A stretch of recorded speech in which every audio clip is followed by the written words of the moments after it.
My, oh my, it's been way too long. I apologize. It's been a few minutes since we did a podcast, and it is another fishing podcast 53, and I couldn't be more excited to be here. It is, what's the date? It's October 21st, Monday, October 21st. Thanks for being here. We have a bang-up show today. We're going to be talking about filming people fishing like crazy. That's what I've been doing all of September, now into October, but now things are calming down. I'm actually going to be able to fish a little bit. Wait till you hear this. Have you ever heard of bean bags for walleye fishing? We're going to get into it. It's a strange thing. I'm getting recognized at bars and gas stations now. So that's I'm humbled. It's very nice, but also kind of strange, not gonna lie. There is a badass lure tweak we're gonna be talking about. Jigging tips for cold water river walleyes. And speaking of walleyes, is it time to ban live bait in walleye tournaments? We're gonna be talking about that. And what pro bass fishing needs now. There is a gentleman that wrote an article in Wired to Fish. We're going to be talking about that and so much more. Let's do this. This isn't another fishing podcast. This is another fishing podcast. All right, so yeah, I've been filming like a madman, and I'm very, very thankful. I'm sure you guys, if you listen to this podcast, and I appreciate you listening.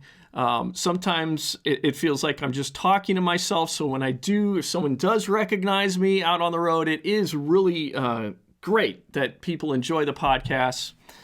So I really do appreciate it. But I'm going off on, there's going to be some tangents I go on right now. And I apologize if I lose my train of thought. I will do my very best. It's just little old me here in my studio. And no, I've just been very busy. I've been just filming people rather than actually fishing myself, which I'm very fortunate. I'm happy that I can do that for a career. But it is going to be nice to slow down a bit and be able to fish now myself. But yeah, September was thinking that it was going to be slower.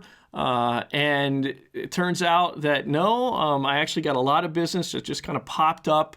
And, if you've been listening to the podcast, like what I was about to start saying, you know that this year has been full of trials and tribulations, lots of unknowns, very stressful, with just, am I going to be able to make a living, being a freelance camera guy?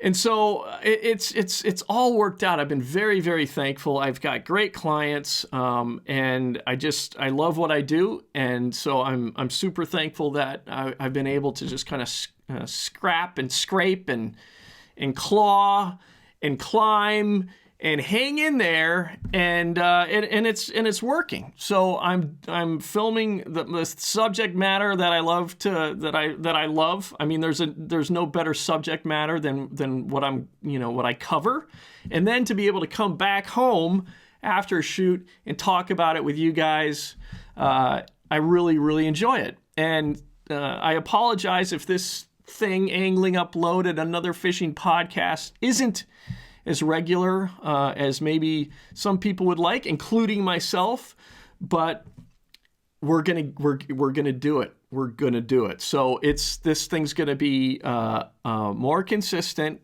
and I'm just, as much crazy stuff is going on in the world, I must say that in a weird way, I'm also optimistic, and I feel a lot of optimism with another fishing podcast and just everything we're doing in the Angling Uploaded universe. So anyway, I'm going on a rant, on a tangent, but I'm just thankful that things have been coming together this year.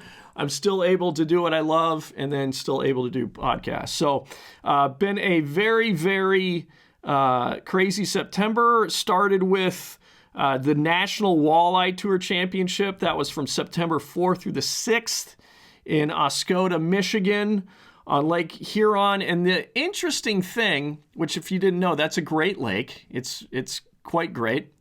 But if you didn't, what's amazing what's going on in the walleye world, right? So everybody's talking about forward-facing sonar. We all know about forward-facing sonar.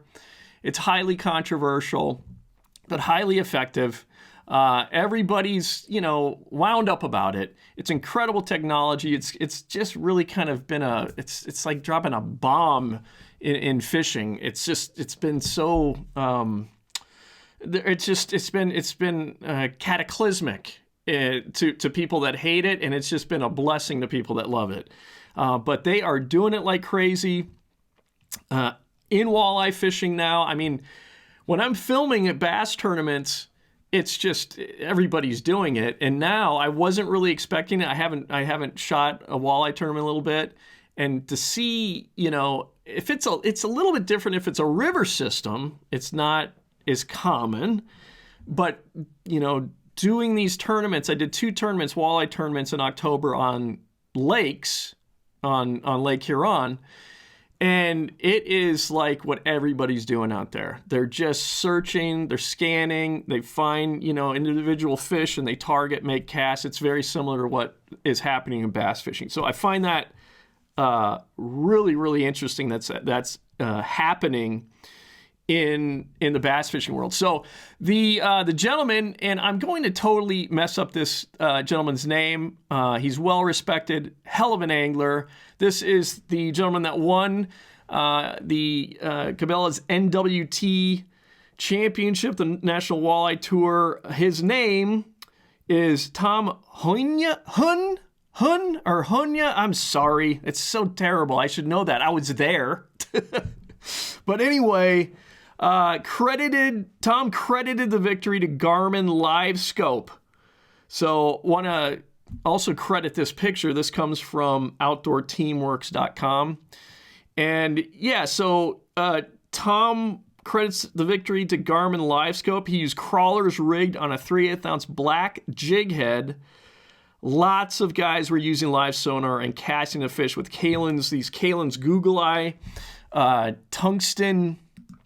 They call it, there's different names for them, right? So I know that Kalin's has these. This is a picture here. If you are just listening to the podcast, thank you. This podcast is great. Listen to. Also, you can watch the video podcast where you can see I'm bringing pictures up right now.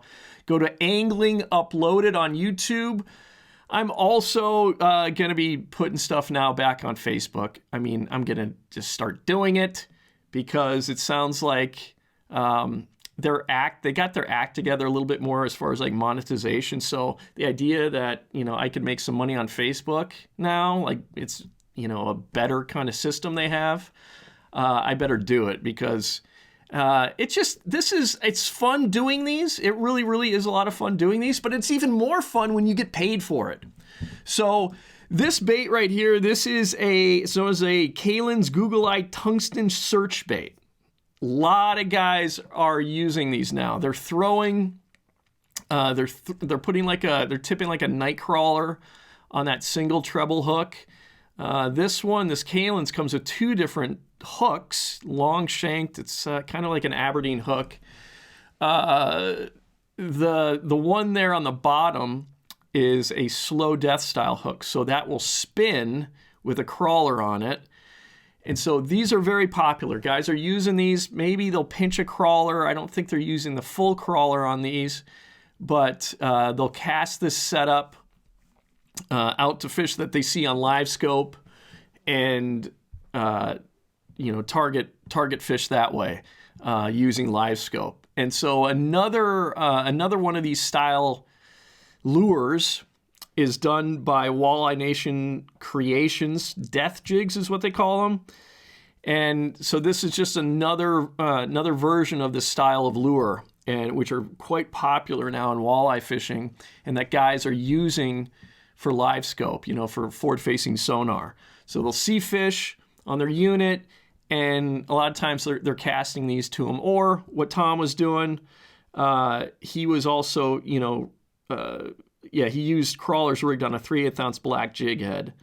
Also, but these death jigs, search baits, whatever you want to call them, they are probably, I would say, they're really a hot, new kind of genre of lure. I've noticed here more. So that was the first thing that I kind of on that tournament that I just kind of noticed. Number one, that they were just using a ton, like forward-facing sonar was just being used a lot.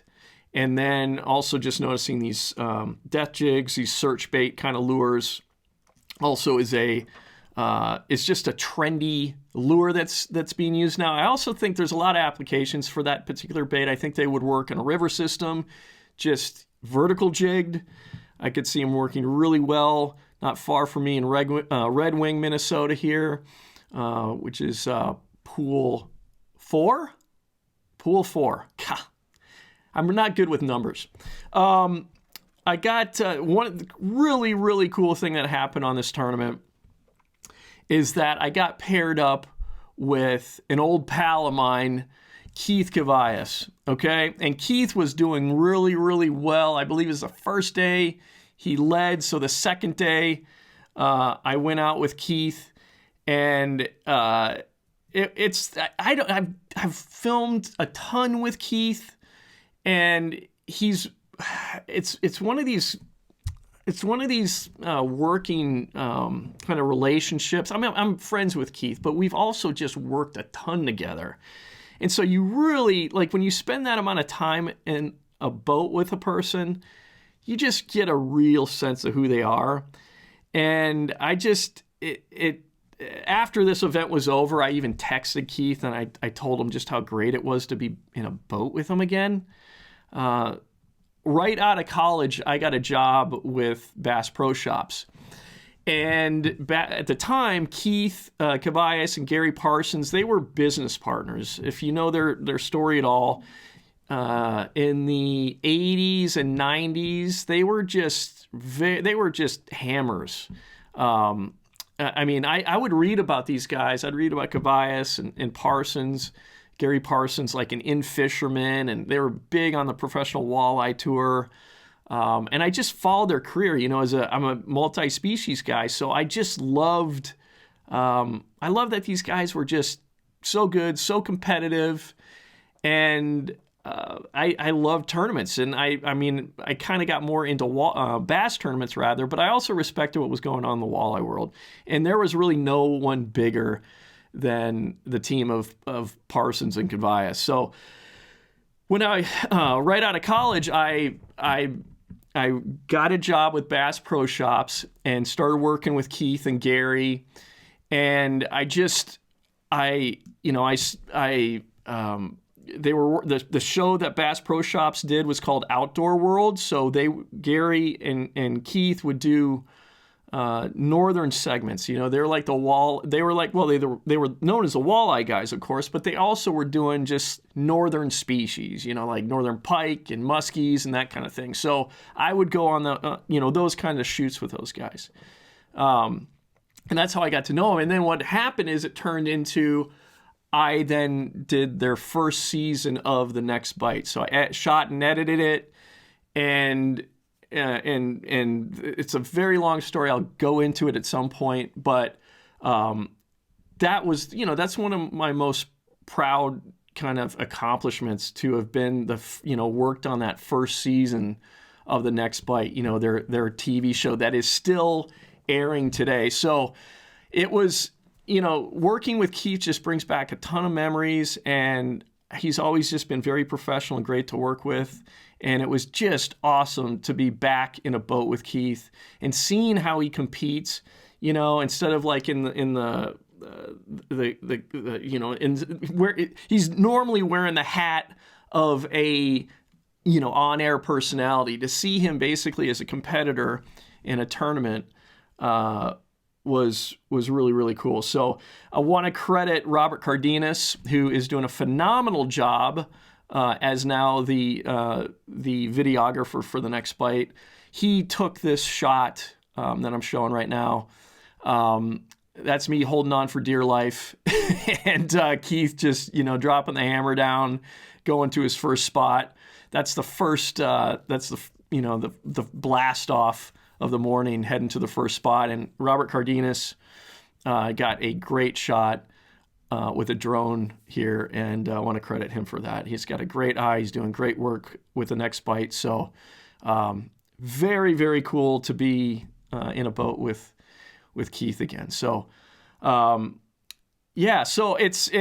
from that particular shoot, I've got extensive notes here because I have terrible memory for a number of reasons, but a week later, I filmed Major League Fishing's Heritage Cup in Neenah, Wisconsin.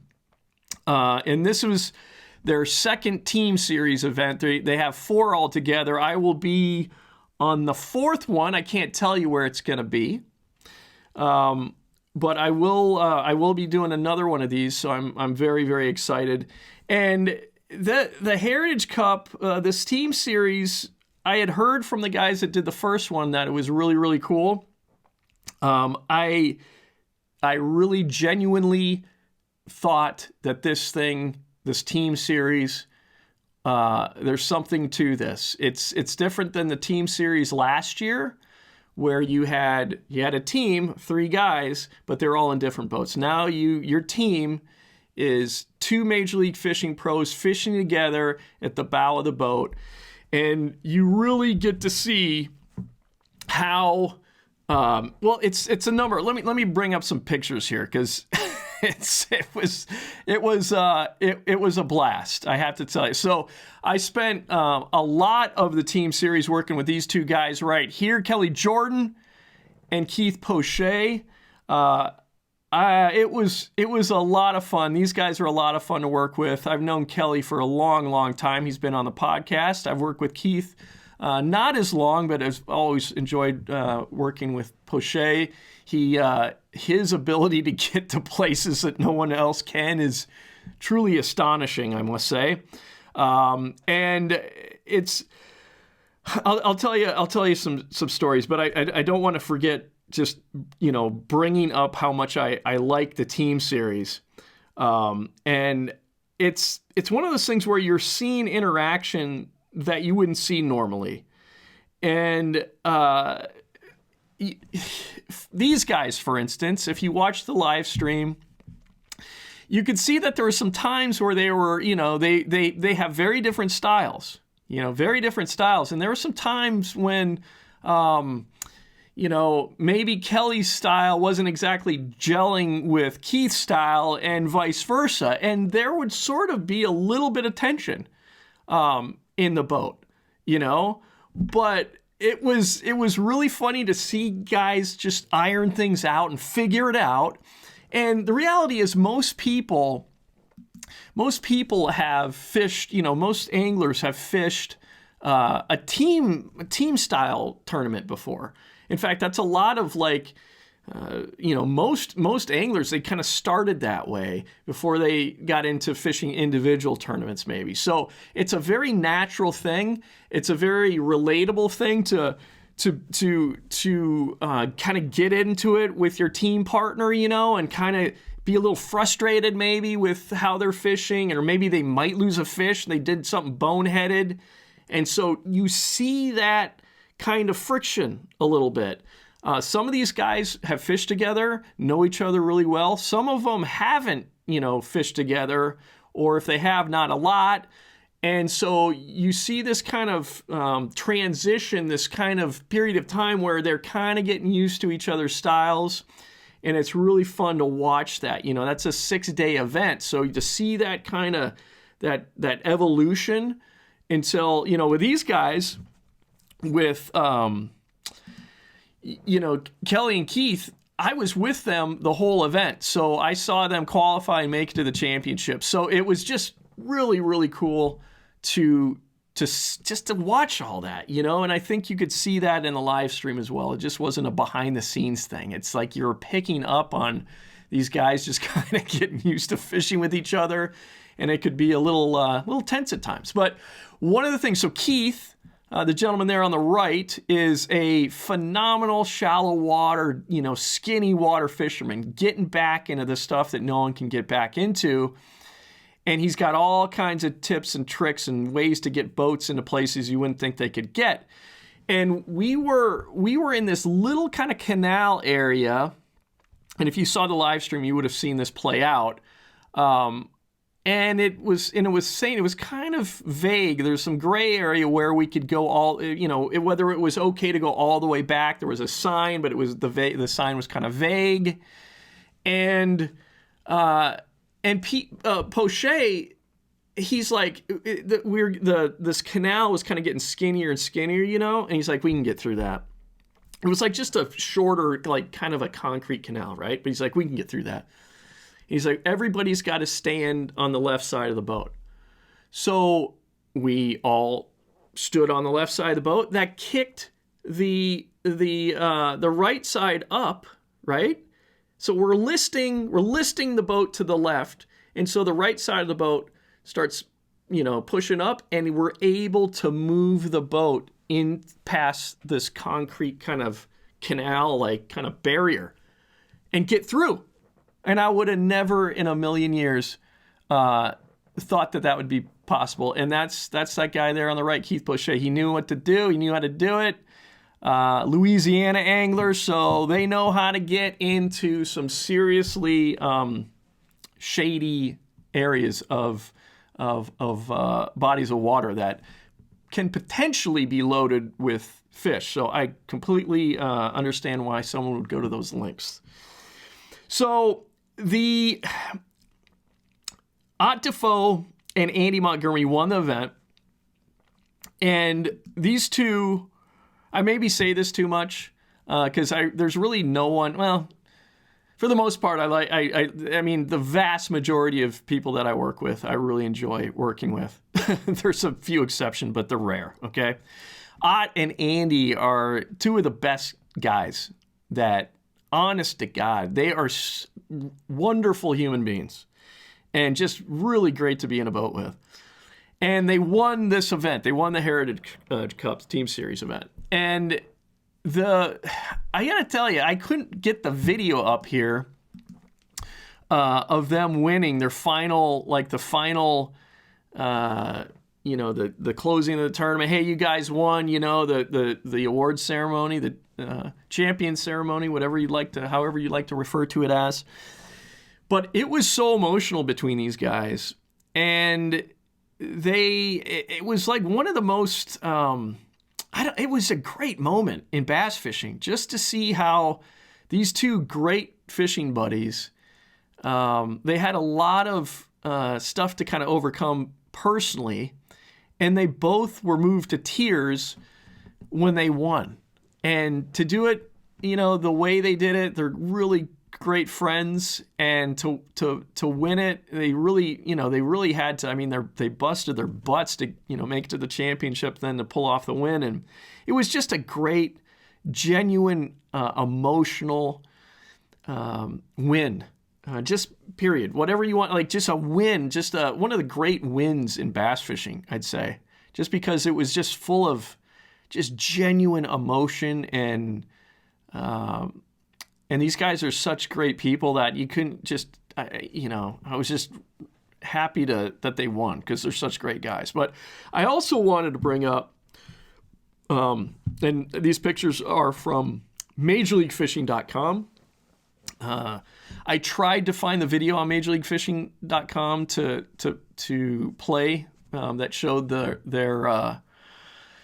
the moment that when they won, and I just wasn't able to be able. I couldn't figure out how to download the video and get it in here. So, but just a really, really great win for them. And the thing too about this win, it was on docks, right? So we're in Wisconsin, this beautiful lake, and it's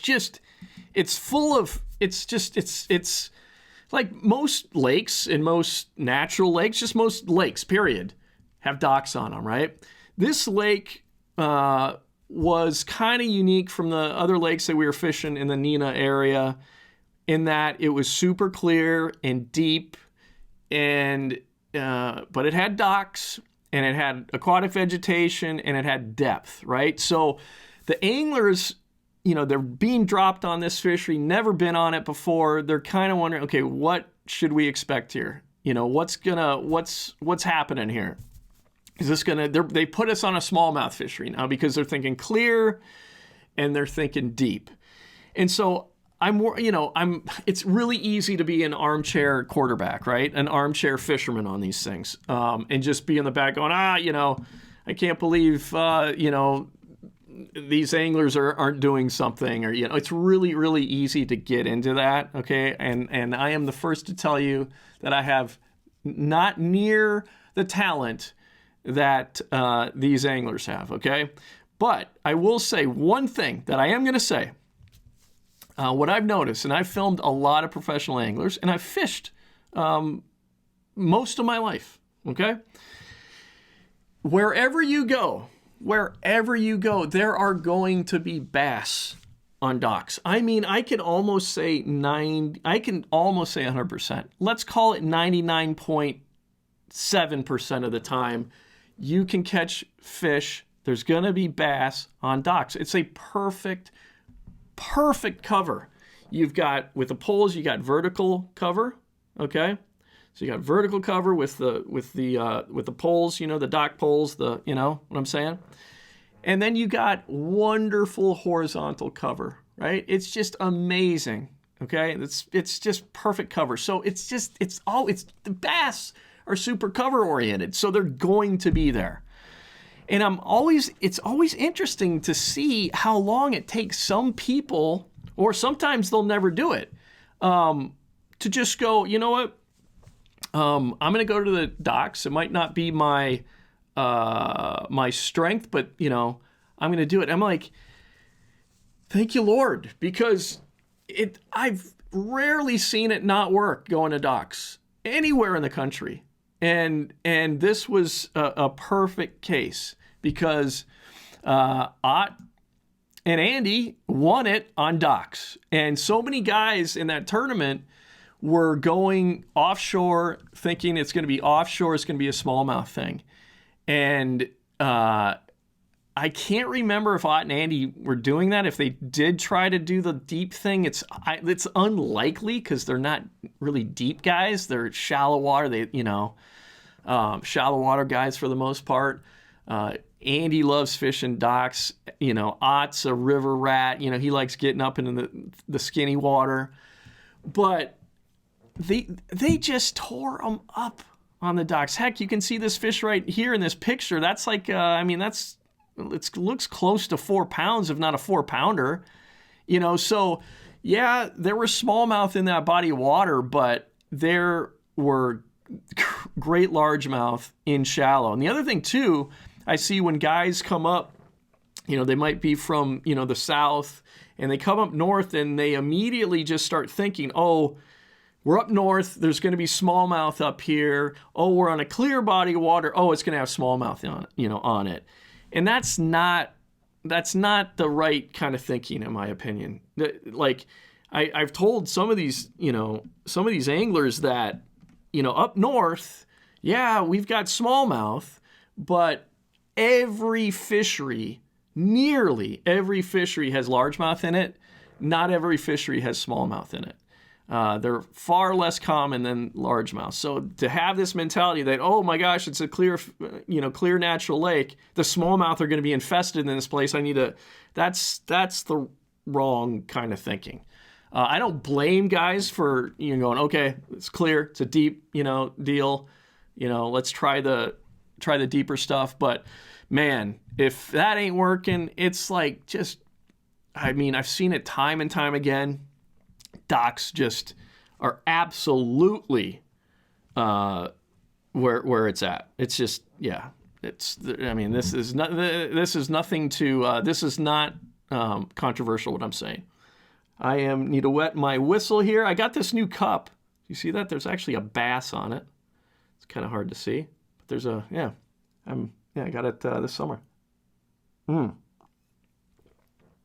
Okay, so the next event, a few days later, I filmed the Masters Walleye Circuit Championship in Alpena, which is also on Lake Huron, but this one is just up lake from the NWT championship. So this was the Masters Walleye Circuit Championship in Alpena, Michigan, which is gorgeous. By the way, I flew into Traverse City. And if you've never flown into Traverse City, if you've ever been to Traverse City, you need to go. Honest to God, it's like northern Bahamas. The water, Traverse Bay, is some of the most gorgeous water you'll ever see in your life. And that whole area, just make it a point to go to Traverse City sometime. Spend time. Take your wife, your husband, whoever's listening to this right now, your significant other. Take them there. And, and like a honeymoon, it's gorgeous. The Upper Peninsula of Michigan, that's not the Upper Peninsula. Upper Peninsula of Michigan is gorgeous too, but just northern Michigan, just in general, it's just gorgeous. And then up through, that whole area, the whole Great Lakes there, Lake Huron, Lake Michigan, into Lake Superior. Explore all that. It's unbelievable. People, in the summer, you should be doing that. You should be going to all of the most beautiful places that the North has to offer in the summertime.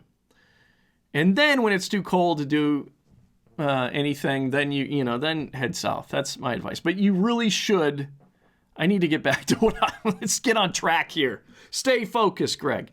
No, but it is honestly Michigan, northern Wisconsin, northern Minnesota, that whole, Lake Huron, Lake Michigan, Lake Superior.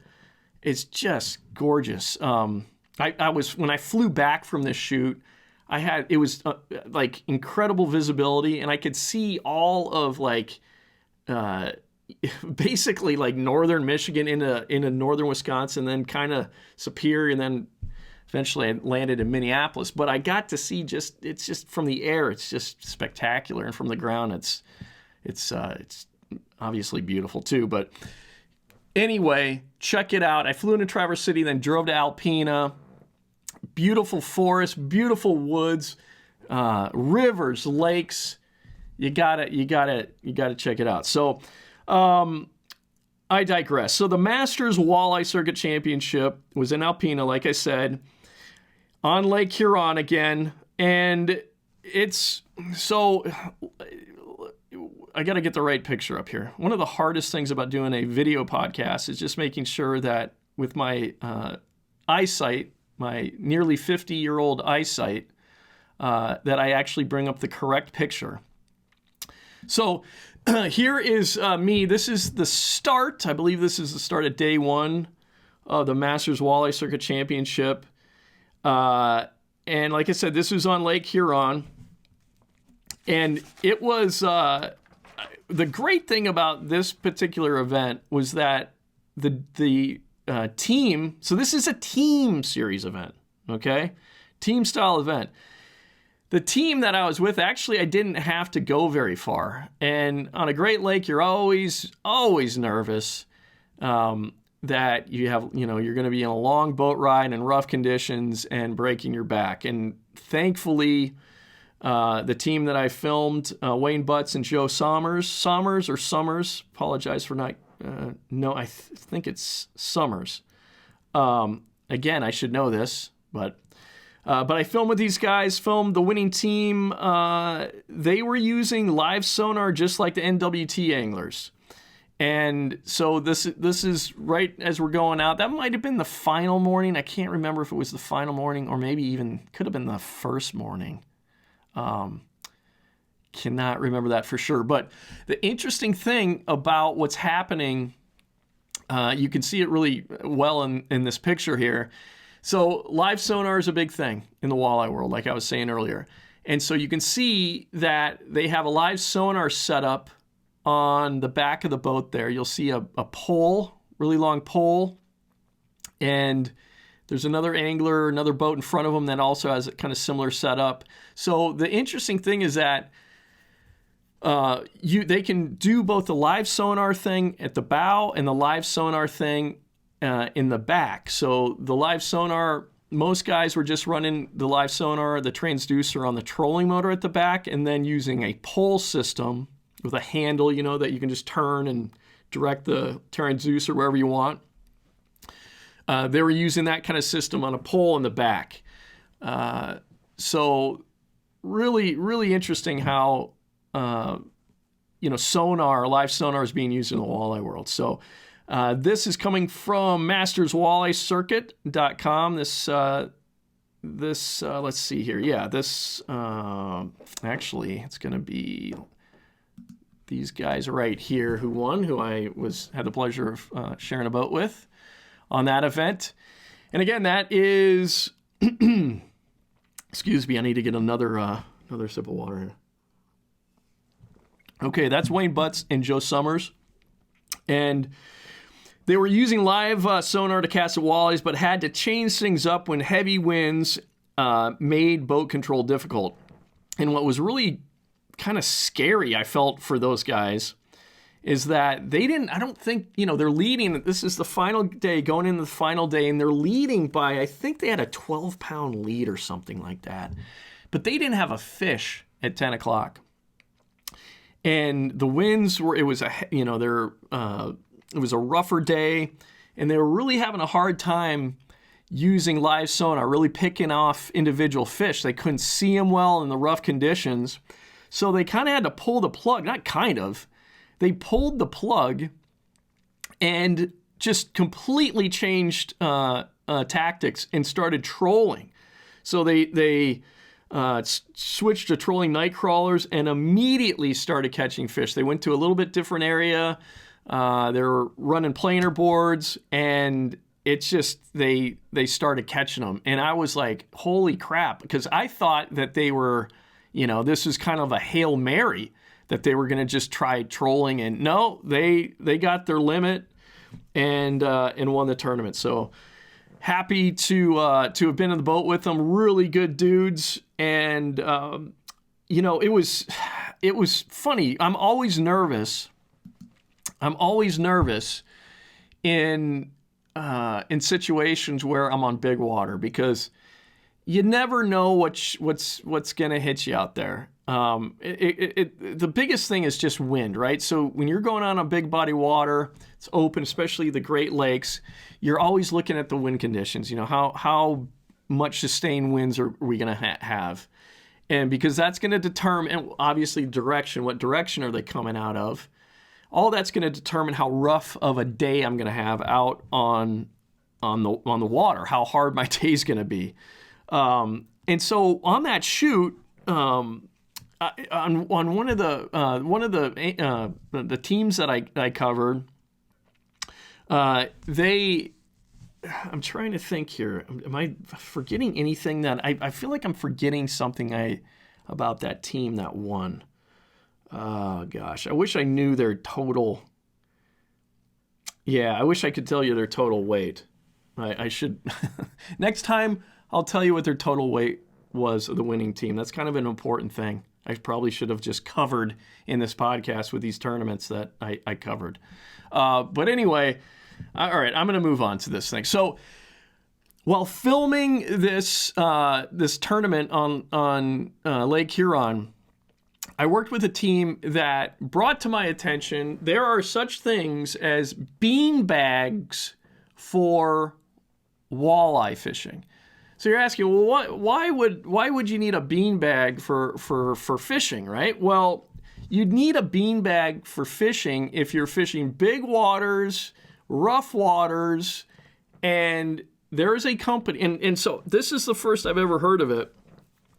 For rough conditions, instead of like being on a seat, and they've got all kinds of different like shock absorbers, for boat seats. Every walleye boat has them, like Smooth Moves and Wave Pros, and there's all kinds of different seat shocks, let's call them. Well, it sounds like the best thing to have is actually just to be sitting in a beanbag, is what I've heard. And then come to find out, I found a company that makes like the best marine beanbags. They're called EC Rider. Yes, EC Rider. EC Rider, so E-SEA Rider. Rider, like R-I-D-E-R. So you can check this out. This is a real thing. Marine bean bags for rough water boat rides, okay? And this all comes from easyrider.com, so E-CSEARIDER.com.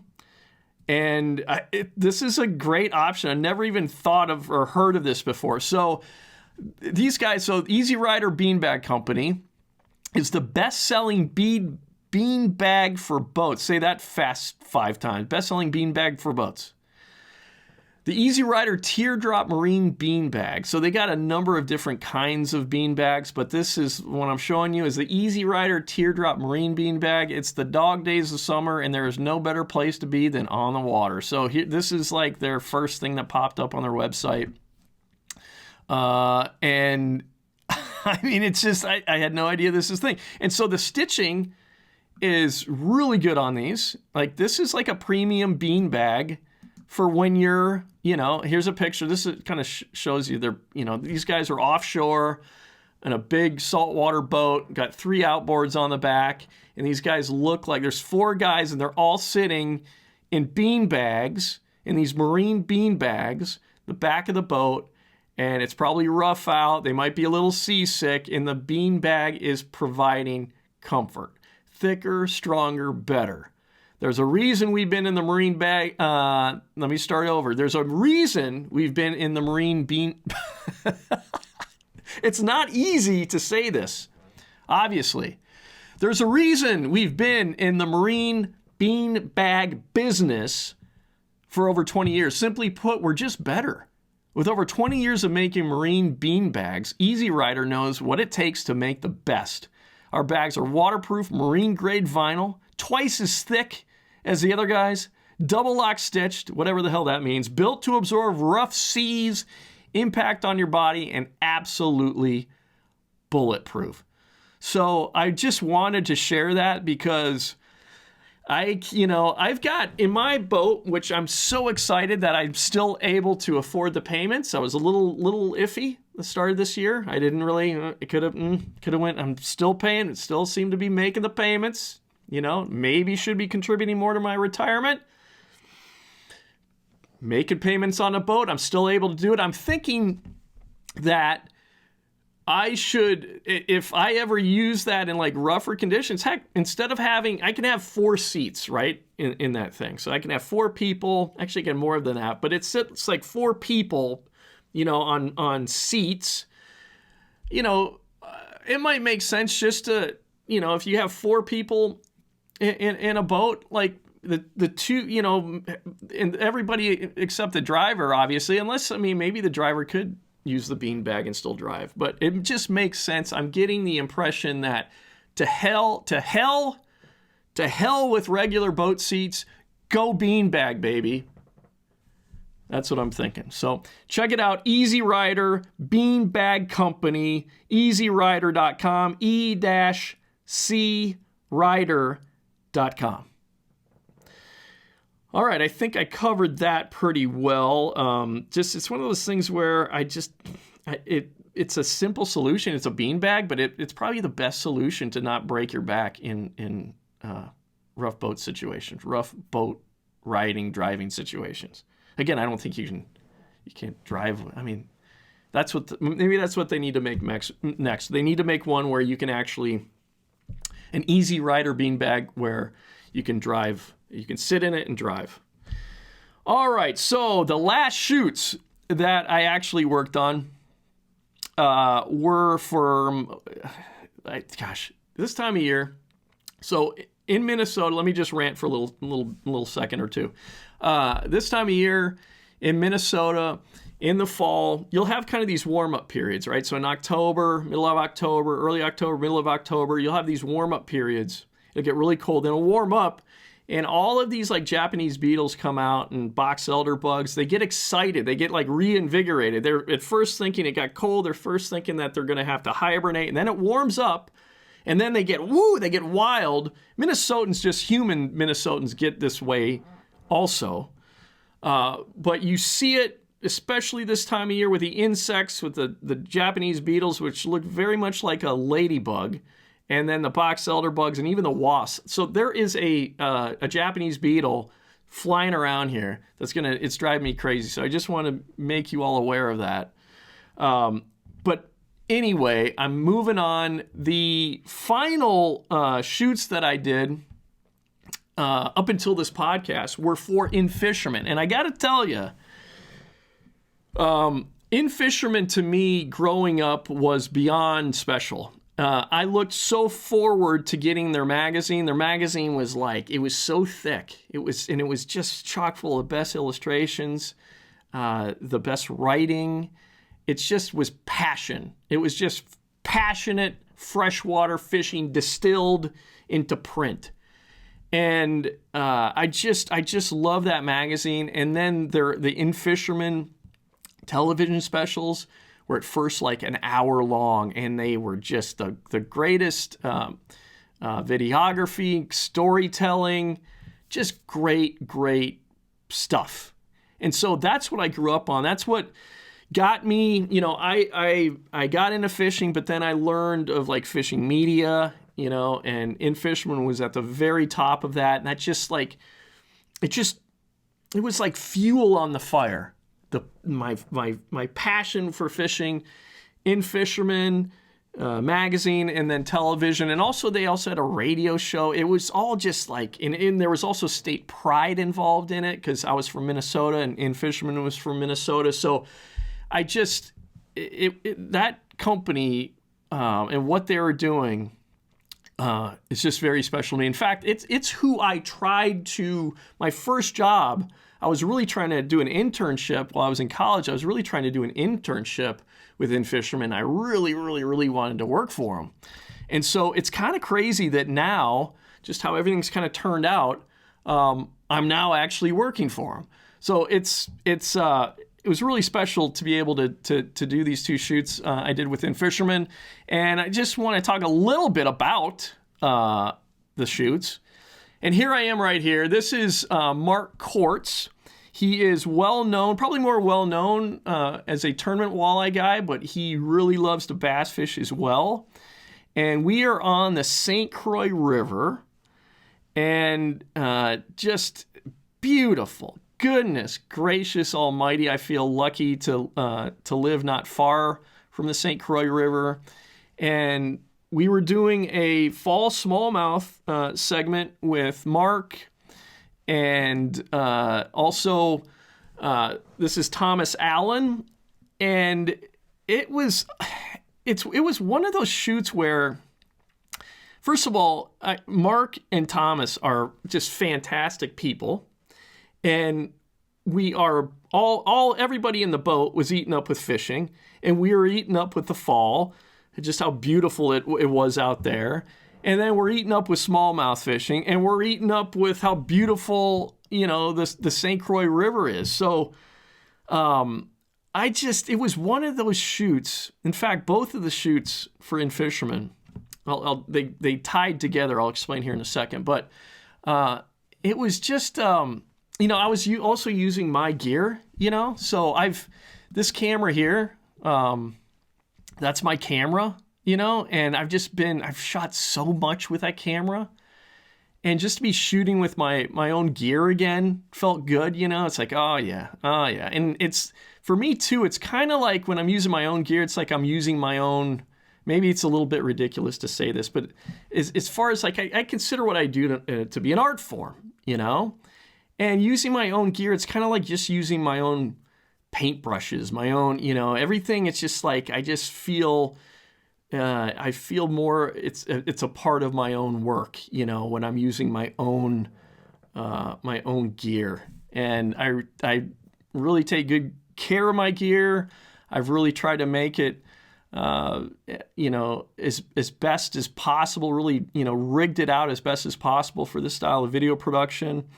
And it was just really a lot of fun to be doing a shoot like this again, because filming for a TV show is a lot different than filming for a bass tournament or a walleye tournament, where a bass tournament or a walleye tournament, you're basically documenting.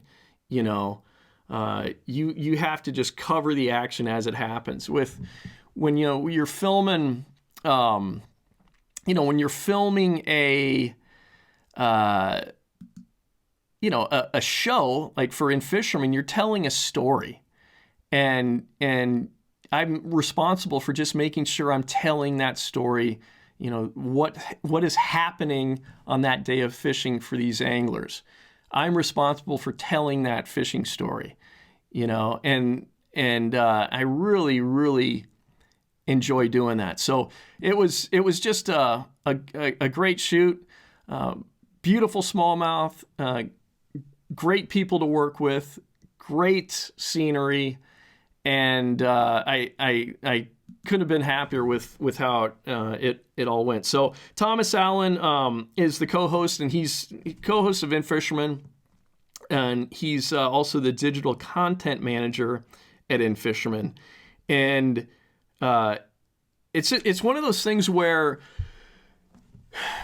sometimes it feels really nice to be able to meet someone that has the same level of passion that you do for whatever your interests are, right?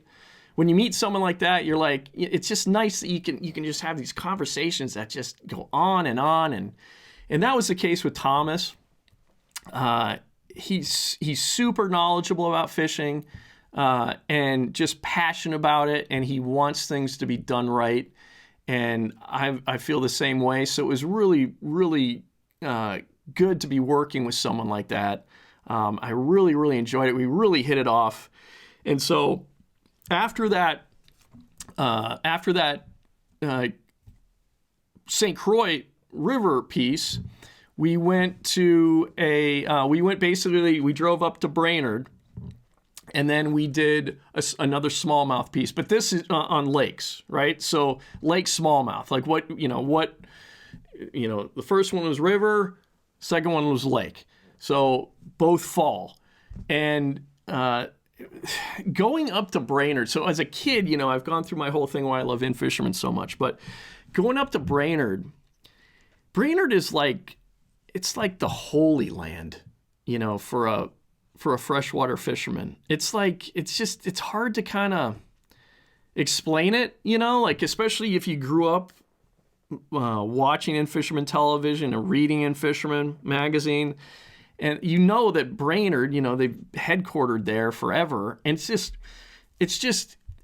like just sacred. It's just like it's just like a sacred, it's like Shangri-La or Valhalla for freshwater fishermen. And so, immediately when I drove up there, and, Thomas set me all up in a hotel and everything, and real nice hotel, everything, around Brainerd. Everybody that starts a business there, you gotta, if it's like a hotel or a gas station or something, you gotta fit in to the North Woods kind of feel. So there's a lot of wood pillars on buildings, looks very rustic, which I freaking love. But then, like, that whole area is loaded with just history, fishing history, and amazing river systems, amazing lakes. Every kind of fish you can imagine. And so I just felt like it was almost like just I was energized being up there. It's like I was getting some kind of like a power boost just of like positivity, like positive ions generating out of, Brainerd and just filling my veins with just fishing, energy. But it was, so we get up to Brainerd, and it's this one. So I'm hitting it off with Thomas, and we're talking about all the great things about In-Fisherman, the history, and then also just the history of just the area. And I'm just kind of pinching myself. And, we're we're doing another smallmouth segment, and it's fantastic, by the way. Fantastic. And so on this second shoot, so it's Thomas and his son Tommy. So Thomas Allen and his son Tommy Allen. And we went up and we had a blast, and it was supposed to be a smallmouth segment. It was, but we caught this really, really, well, I say we, Tommy, Thomas's son, caught this really nice walleye, beautiful fall walleye. So that was super cool. And so just kind of a bonus. And then, I'll tell you, this Tommy, he knows what he's doing, because boom, he caught this nice smallmouth. I mean, let's call it a 5-pounder. That looks like a 5-pounder to me. We didn't weigh it, but that's a 5. I mean, if that's not a 5, it's darn close. And so just a wonderful 2 shoots that I did with Thomas. I hope to do it again in my line of work. I never really know, but we had a great shoot. I think they're happy with my work. Thomas, like I said, we just kind of hit it off, and I really hope to work with Thomas more in the future, because we're just a very like mind. So really, really cool shooting. And Tommy, he's got a future with the big fish. He's a heck of an angler. So just a great time. So I'm really thankful to be working for In-Fisherman, and hopefully that's going to be more of a thing that happens. I'm not counting on it, but I got my fingers crossed, because I really enjoy working with Thomas, and then just the fact of filming for In-Fisherman is really exciting to me. One of the things, so I talked about this a little bit earlier, and I just want to say how humbling what I'm about to say is, and I'm not vain. I'm trying not to be vain here. This isn't why I'm bringing this up, but I just want to say that, as I said earlier at the beginning of this podcast, sometimes it can kind of just feel like I'm talking to myself in my basement, right? There's a camera right there. I'm looking right at it. I know I've been in the industry and in video production for many, many, many years now. I know how to look at a camera. I know how to address a camera, but it can kind of feel lonely down here sometimes. And just the fact of, I know there's people out there that are watching. I really appreciate it. But at the same time, it can still kind of feel like I'm talking to myself. So when I get feedback from you guys, either, whether it be in comments or what's happened recently, it first happened in the summer, where I was at a bar with my wife. And I got to tell you, too, this is really good for, when you're married and your wife probably, she doesn't feel this way, but I sometimes wonder, what is he doing in the basement? That's podcasting, what's to become of this? We got a mortgage to pay.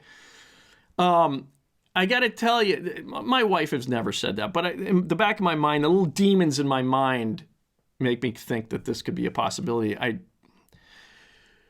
My point being is that when you get recognized, which has happened to me twice this year, first was at a bar and my wife is there, and I'm like, you see, this guy recognized. So the guy comes up to me and he said, are you the guy that has the YouTube channel? And it was really nice that someone came up to me to say, that they enjoyed what's going on here, at Angling Uploaded, another fishing podcast. I really, really appreciated that. And the fact that my wife was right there was even better, It's like, she looked at me a little bit different after that. Oh, maybe this guy actually's kind of got his stuff together. So I'm actually kidding about that. My wife thinks I'm the greatest thing. Anyway, that's not often the case. Where was I? So the last shoot, okay? I was in Garrison. If you guys know Mille Lacs well, Garrison, there's a gas station right there at Garrison, the Holiday Station. and we're getting ready to start the day.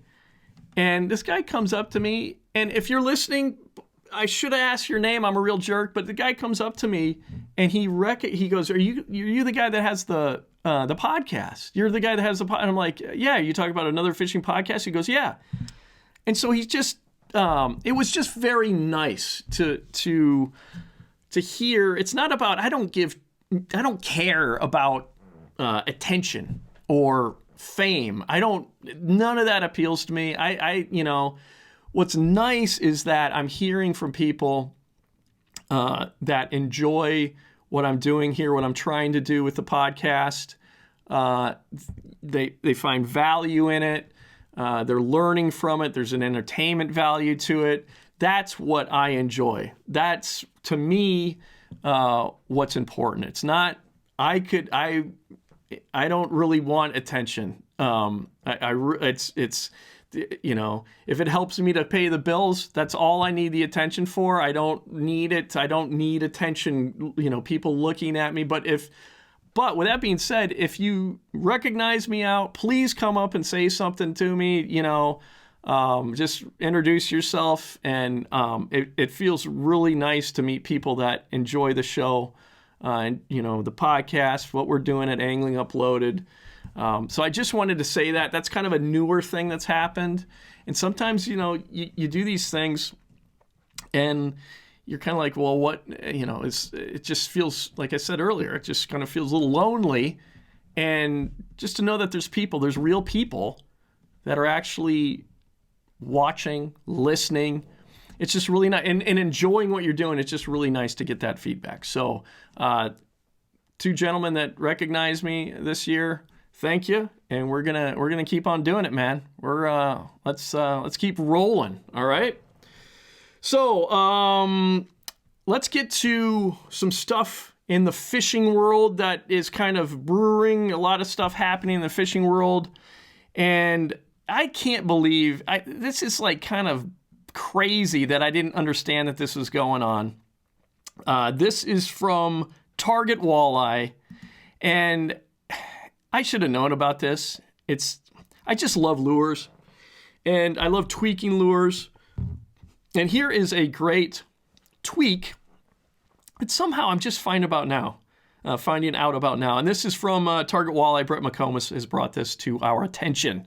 To my attention, you guys probably already know about this. Sneaky jigging wrap tweak for walleyes. In case you still haven't seen the VMC bladed hybrid treble, where you been? It has a resin-sealed swivel with a blade for flashy goodness. So it's a treble hook with a resin-sealed swivel and blade on it. And it looks fantastic. And I can see all kinds of applications with this. The simple tweak will get you more bites. Sometimes it's 2-to-1, sometimes it's 7-to-1, and so far, worst case scenario, it's been 1-to-1. I'm sold. It have been adding the VMC bladed hybrid treble to nearly all of my hard baits. So, Brett goes on to say, the number 6 size VMC bladed hybrid treble is the one I use probably 90% plus of the time on my hard baits, and it's perfect for number 9 jigging wraps. And it's usually the same size I swap out of on my number 7 jigging wraps, but if you prefer smaller hooks, you can get by with a number 8. So, by the way, this is also a reminder that sometimes they want that reaction bite. So many folks get stuck throwing little jigs and crawlers, leeches, or minnows at walleyes and think if they won't eat that, they won't eat anything. Especially since forward-facing sonar joined the party. Ain't that the truth?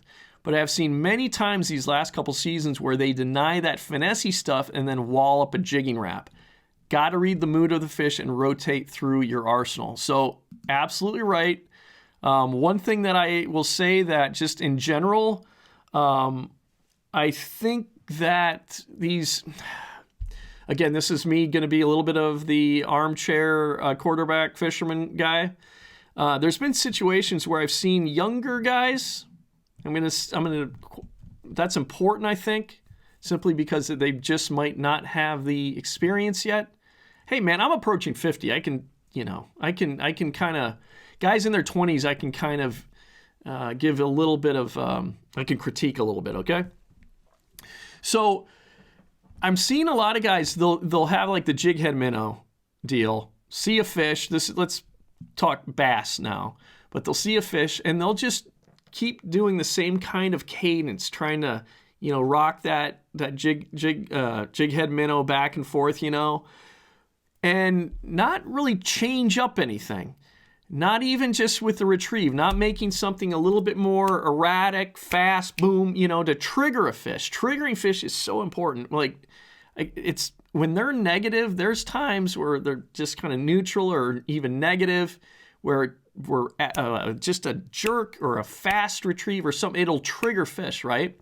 So that's one thing I'm seeing with the whole like forward-facing sonar and jig head minnow thing. It's like, God, it's almost like they're not going through enough retrieve speed styles, like triggering retrieves. And so I think that kind of is similar to what we're talking about here with this blade, or what Brett brought up with this bladed treble hook, right? It's going to be, and the same is true for walleyes. They're like bass. They get triggered. They're predators. They got teeth all in their mouth. You can trick people. I think people need to understand that fish are like, if you're not triggering fish more, like if you're doing more just subtle, like if you think, okay, the fish are inactive, they're, so then I'm just going to go slow down on everything. That's not exactly the right mentality.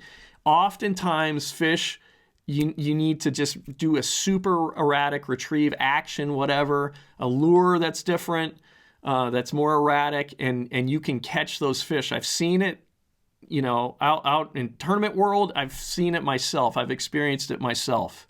So that Brett bringing that up, it just I've seen that in the bass tournament world. I've seen it in the walleye tournament world. I'm just like, gosh, that retrieve is just so, they've seen that retrieve. They've seen it a million times. Everybody's shaking their rod tip like that, and I don't see anybody doing any kind of triggering retrieves for those, live sonar fish.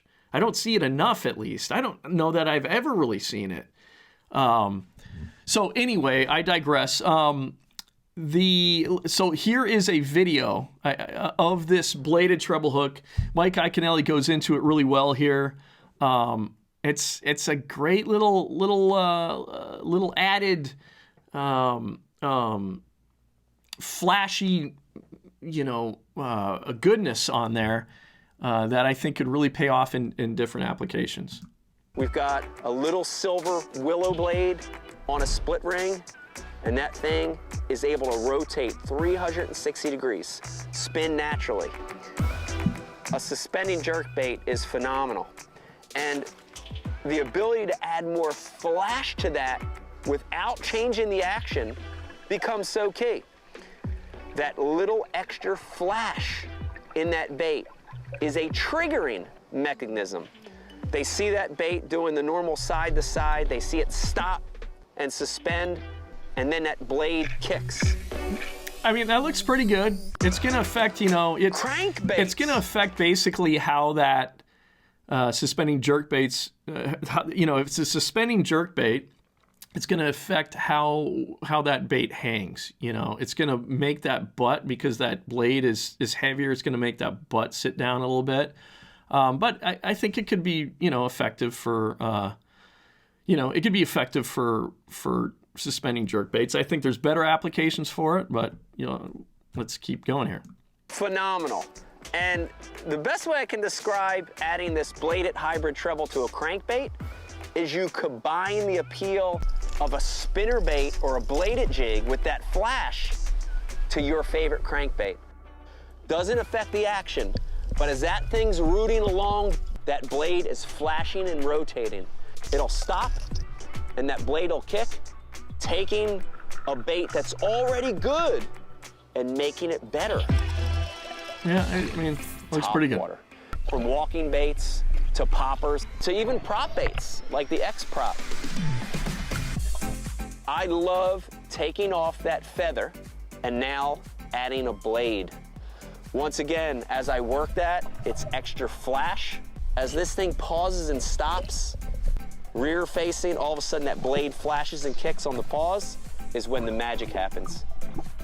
This hook comes in 4 sizes, an 8, 6, 4, and a 2.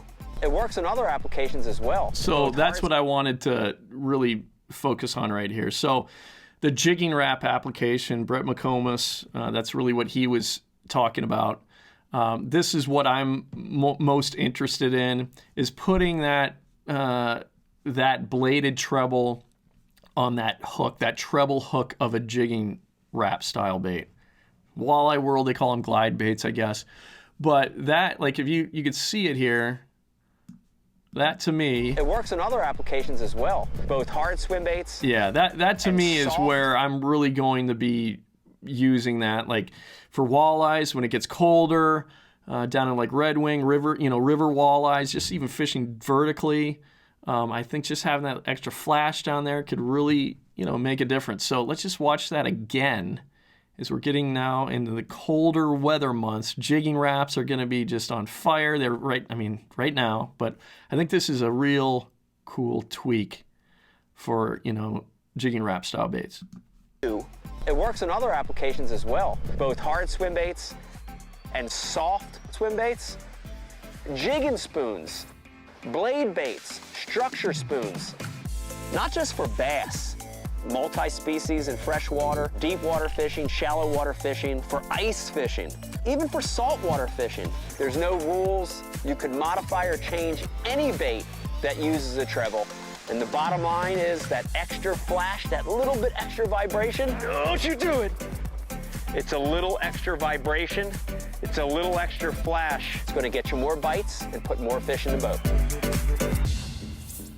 Yeah. So pretty cool, and that is, that's Rapala's. That's from Rapala's YouTube channel, and it's all about just tweaking as a fisherman. Just what's that added little edge, that can just take you over the top, catch you more fish. If you're a tournament fisherman, can help you win that tournament.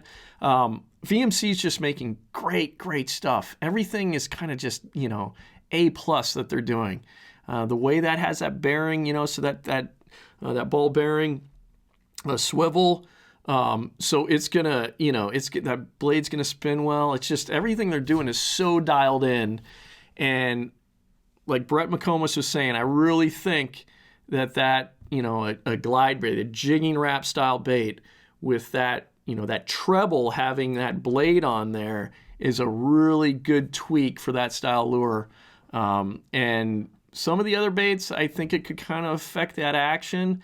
I don't know that it would affect the action of a jigging wrap style bait. I think it would just be just a positive all around. So I can't believe that I'm just now learning about that treble hook, what's the term they're using? They're calling it what's the name of it again here? The bladed, I need to make sure I got this right here. Yeah, VMC bladed hybrid treble.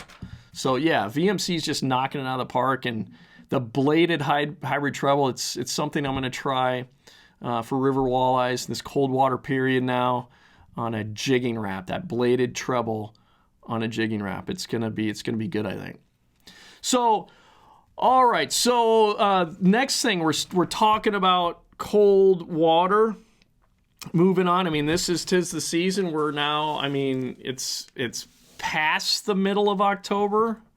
I'm glad that we're having a bit of a warm up, though. I'm never sad about that. But I'm thinking, like, I get into this mode where, okay, I'm thinking now about walleyes a lot, because they're great. They bite well in cold water.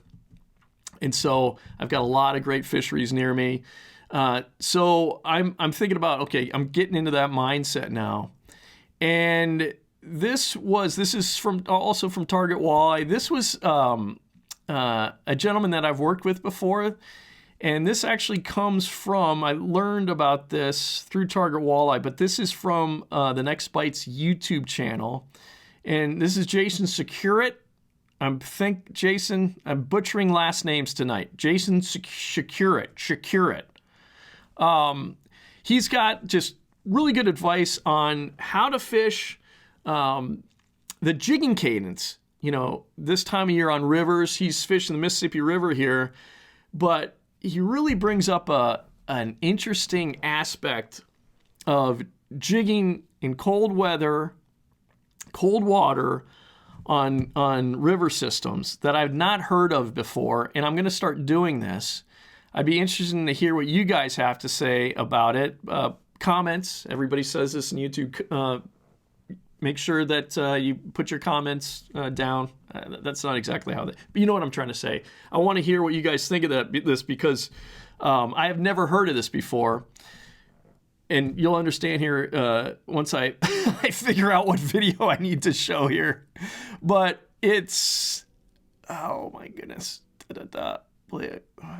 Yeah, okay, here we go. So catching these walleyes today, we're using a couple different baits. Number one is going to be a glide type bait. Okay, so this comes from The Next Bite, their YouTube channel, but this was brought to my attention from good old Brett McComas at Target Walleye. Jason Securit, jigging cadences for cold water river walleyes. And again, something I've never really considered, but check this out. Good information.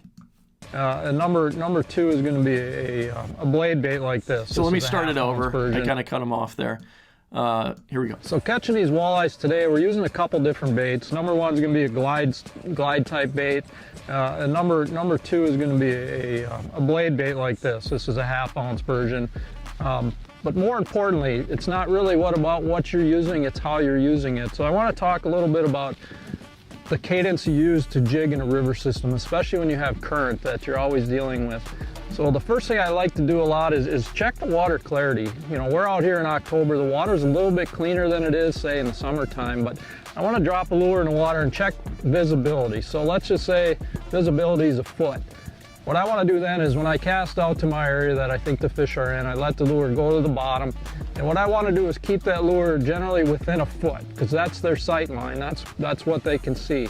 So as soon I find that fascinating. So if the water clarity is a foot, so you can see a lure out a foot, then you should be hopping that bait, whatever you're using, okay, off a foot from the bottom.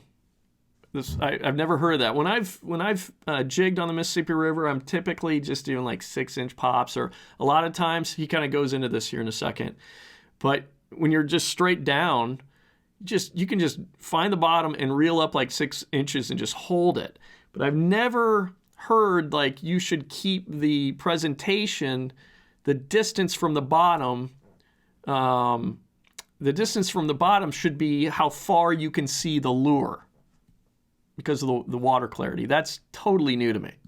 As it hits bottom, I want to reel up the slack, of course, and then I pull it up about a foot off the bottom, and what you want to do is hold it there. You don't want to just drop your rod tip back down. So lift it up and hold it. Let that lure just hover with the current going along the bottom.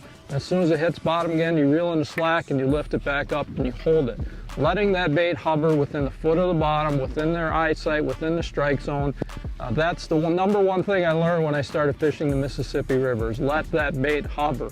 That's how you're going to get most of your bites. I would say probably 90% of them are going to come when that bait's just hovering naturally across the bottom. So keep that in mind the next time you're out casting on a river system.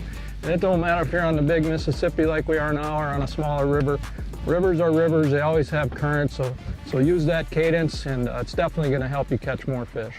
Yeah, that's absolutely like fascinating. I've never heard that before, you know. So I'm going to do that the next time I go river fishing. I'm going to see, okay, what's the distance? How far can I see my lure? And then I'm gonna jig that distance, you know, off the bottom, and then I'm going to let it hover.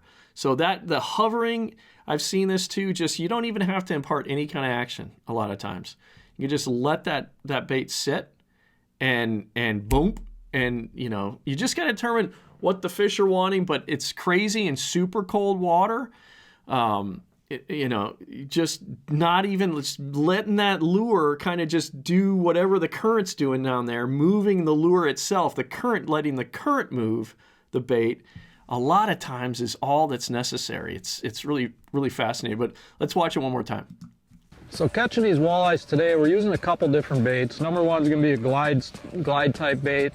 And number two is going to be a blade bait like this. This is a 1/2 ounce version. But more importantly, it's not really about what you're using, it's how you're using it. So I want to talk a little bit about the cadence you use to jig in a river system, especially when you have current that you're always dealing with. So the first thing I like to do a lot is check the water clarity. You know, we're out here in October, the water's a little bit cleaner than it is, say, in the summertime, but I want to drop a lure in the water and check visibility. So let's just say visibility is a foot. What I want to do then is when I cast out to my area that I think the fish are in, I let the lure go to the bottom. And what I want to do is keep that lure generally within a foot, because that's their sight line. That's what they can see. So as soon as it hits bottom, I want to reel up the slack, of course, and then I pull it up about a foot off the bottom, and what you want to do is hold it there. You don't want to just drop your rod tip back down. So lift it up and hold it. Let that lure just hover with the current going along the bottom. As soon as it hits bottom again, you reel in the slack and you lift it back up and you hold it. Letting that bait hover within the foot of the bottom, within their eyesight, within the strike zone. That's the number one thing I learned when I started fishing the Mississippi rivers. Let that bait hover. That's how you're going to get most of your bites. I would say probably 90% of them are going to come when that bait's just hovering naturally across the bottom. So keep that in mind the next time you're out casting on a river system. And it don't matter if you're on the big Mississippi like we are now or on a smaller river. Rivers are rivers, they always have current, so use that cadence, and it's definitely going to help you catch more fish. Yeah, so great information there from Jason. And one of the things too, just watching that video that I love, and the Next Bite excels at this, is their 3D animations. Their 3D animations, to me, it's so important that you really convey what's happening underwater. And 3D animations allow you to do that. And the Next Bite, Joseph, who is their animator, you are continuing to do fantastic work, my friend. I worked with him like the very first show. He is a fantastic, he does the best 3D animations in fishing. I'm so glad that they're still just putting out great 3D animations that really show what's happening underwater. And yeah, it's just a fantastic clip there. All right, well, let's move on here. I'm always intrigued by a new lure that comes out that I think could just be phenomenal. And this is one of those lures that, you know, I've talked about this a lot. But there's whenever a new lure, like I've been very excited about a number of new baits that have come out this year, and had great success with you know, a number of them. But one of them that I've not, like, so Yo-Zuri, okay? I'm not familiar with a lot of Yo-Zuri stuff, but they have a bait coming out called actually it's out right now, it's called the 3DRX Flat Heavy Minnow. And I learned about this on Bass Blaster. So Bass Blaster, the newsletter, Target Walleye, I've talked about Target Walleye. They're also a newsletter. You can sign up the bass side of things, you're a bass guy, sign up for the Bass Blaster email newsletter. It's fantastic. Same with Target Walleye if you're more of a walleye guy. Just great information. That's actually how I'm able to do a lot of what's on this podcast. I also do a lot of research, like reading Wired to Fish. They do a phenomenal job. But thankfully, there's just really good, there's really great media, online media. Lots of great work happening right now. Just keep anglers in the know what's happening in the fishing world. So this is from Bass Blaster. This Yo-Zuri 3DRX Flat Heavy Minnow. I think it could have a lot of applications. Totally different kind of, different kind of bait here.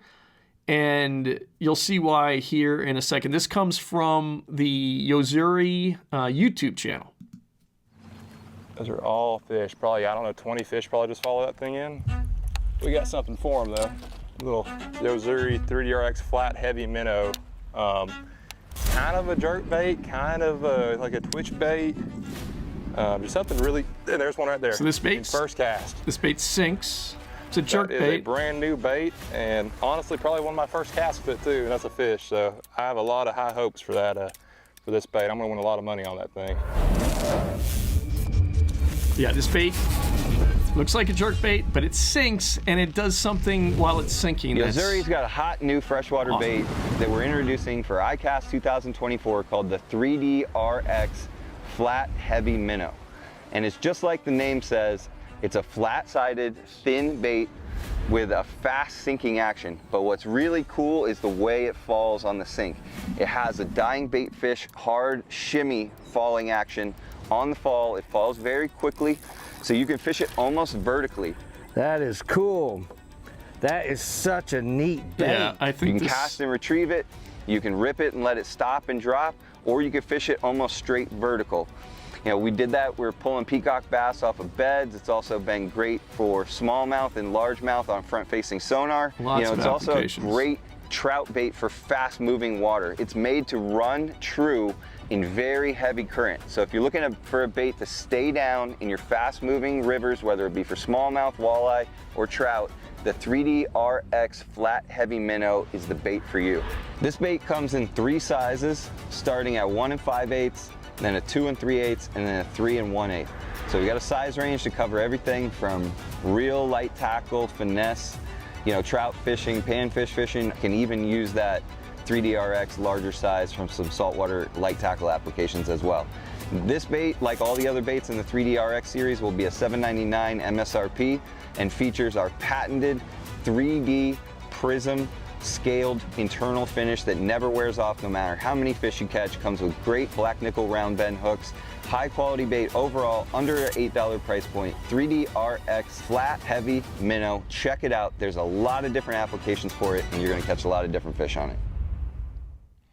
Yeah, so the reality is that, everybody's seen a jerkbait. Everybody's seen a floating jerkbait. Everybody's seen a suspending jerkbait. Everybody's seen like a countdown minnow. I mean, most people know a countdown minnow, Rapala countdown minnow, just a sinking Rapala. But this bait has that real, it's when it's sinking, it's waddling down. And so it's one of these baits that I think has an application. I could see it working for smallmouth. You could do a retrieve just like with jerking it, like your standard like jerk bait retrieve, but then killing it and that thing waddling down is really something. That's a totally different action that we've not seen that I'm aware of in jerkbait fishing. That gentleman in the video talked about how it has vertical jigging application. So I can see it even for walleyes, on the Mississippi River. Colder water periods, just doing almost like a vertical presentation, just jigging it, and then it waddles back down. So I really think this Yo-Zuri, let me make sure I got the name right, the Yo-Zuri 3DR X Flat Heavy Minnow. It's got a lot of applications. Again, so much of fishing is showing these fish something they haven't seen before, right? And then if it can be kind of a triggering situation where, you kill it, it's erratic, and then you kill it, and then it does a waddle down, just something just bizarre. A lot of times that could just trip fish's triggers. So really, really like this bait. I'm excited to try it out. It's, there's just so many new applications, new lures. There's all kinds of stuff happening on the hard bait side of things, of course on the soft bait side of things too. But with forward-facing sonar, you're probably hearing more about soft plastics more than our hard baits. It's just kind of cool to see that hard baits. There's still new stuff coming out with hard baits, and also that Yo-Zuri, flat heavy minnow, that could be really great for forward-facing sonar too. So really cool bait. I think going to have a lot of applications. All right, so moving on here. This is from Brett McComas at Target Walleye. And I really, I like it when this is a little controversial, okay? But I think, I think Brett, I'm going to agree with Brett here, okay? I'm going to do it. So here's the article. He is saying he's getting controversial. I like controversial. He thinks forward-facing sonar, ban it from walleye tournaments. Let's get into it. I'd personally love to see walleye tournaments move to no live bait. Would make it super interesting. It would maybe help to level the playing field for trollers.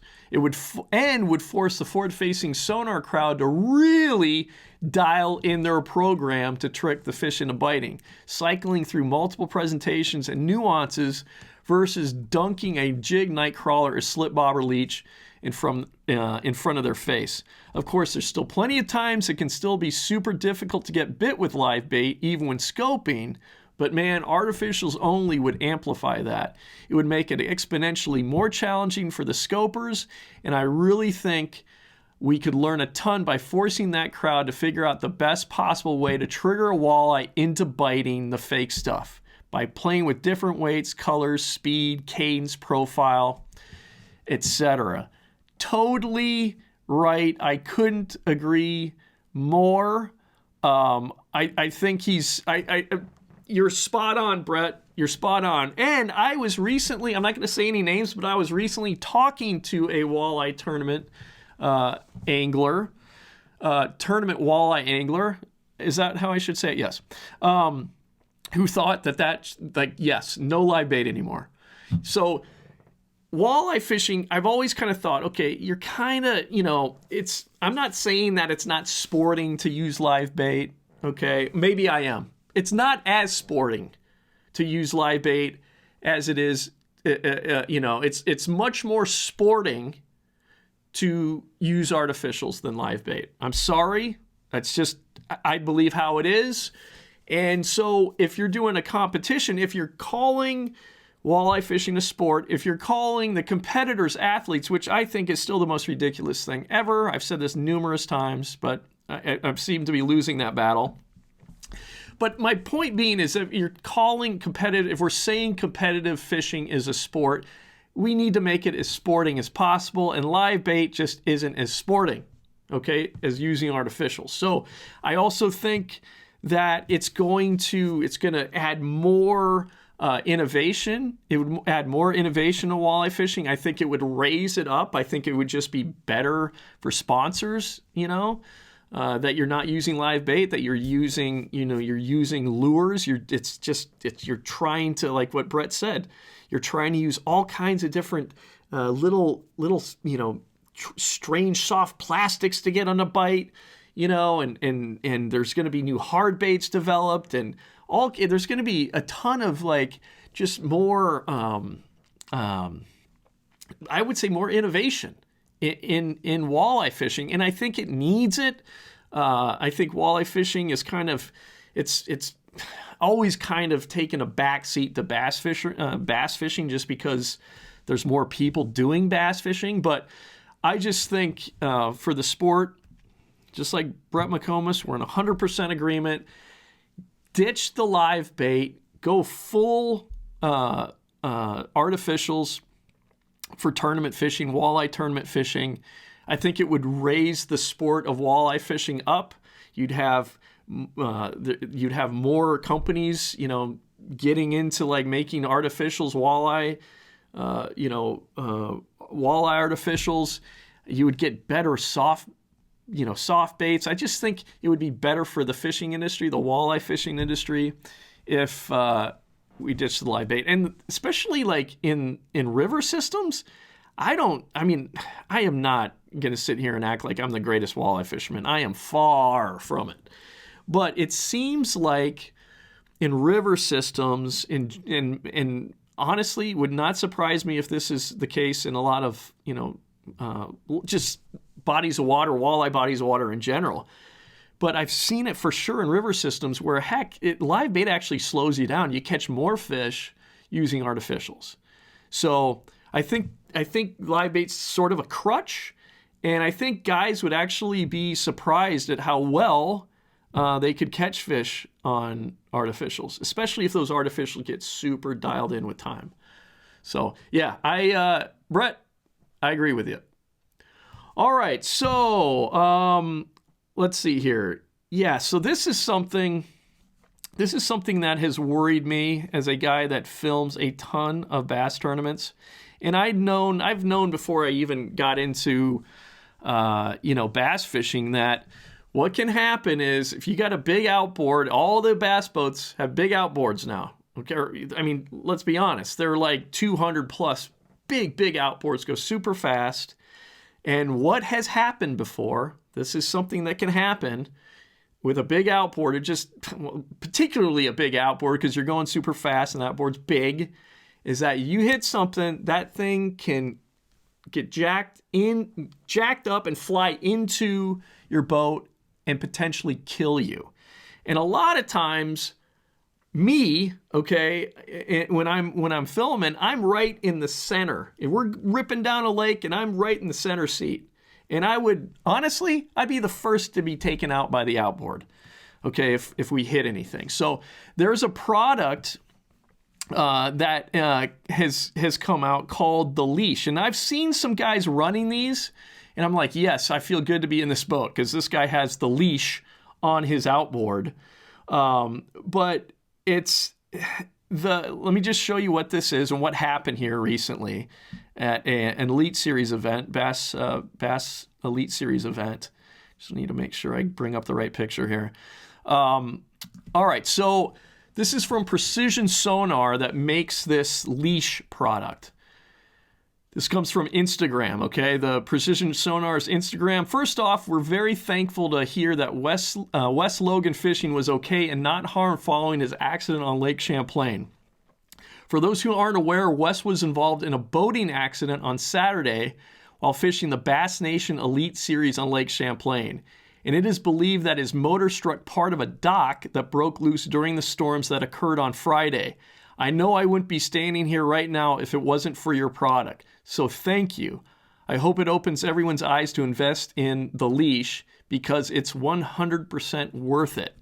So this product right here, you can kind of see it in this picture.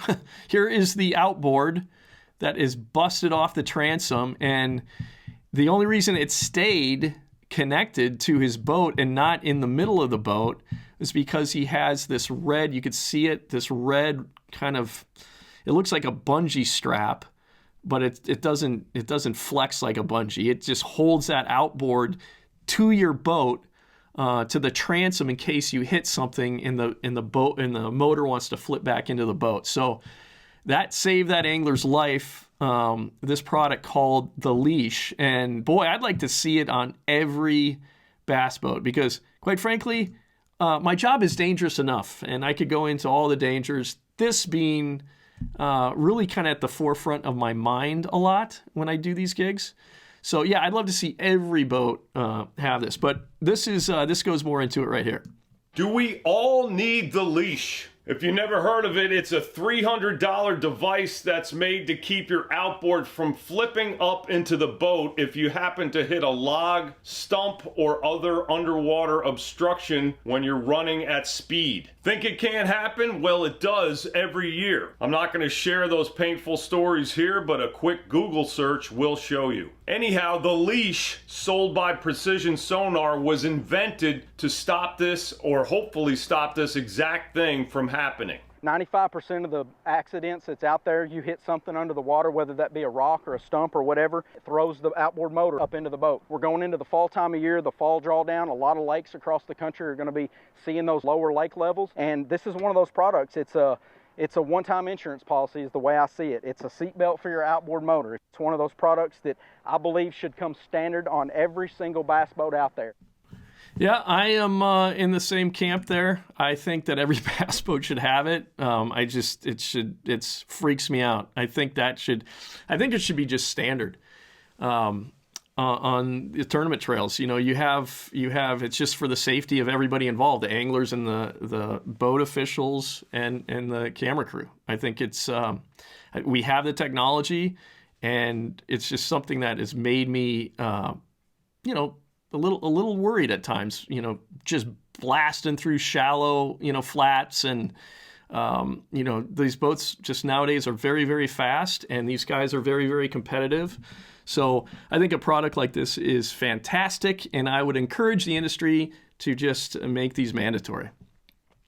All right, getting closer to wrapping up here. I just love talking fishing with you guys, man. I could just go on and on and on, but we got to wrap up here. So I saw that Wired to Fish had this article, and I was very intrigued. So there's an article, Wired to Fish. You can go to wiredtofish.com. Oh, and by the way, that was from that video I just showed was from Bass Blaster. So that was from their Bass Blaster YouTube, but about the leash. So thank you for that, Bassmaster Jake Kumar does a fantastic job. And so Wired to Fish, they got an article out about what pro bass fishing needs now and does not need.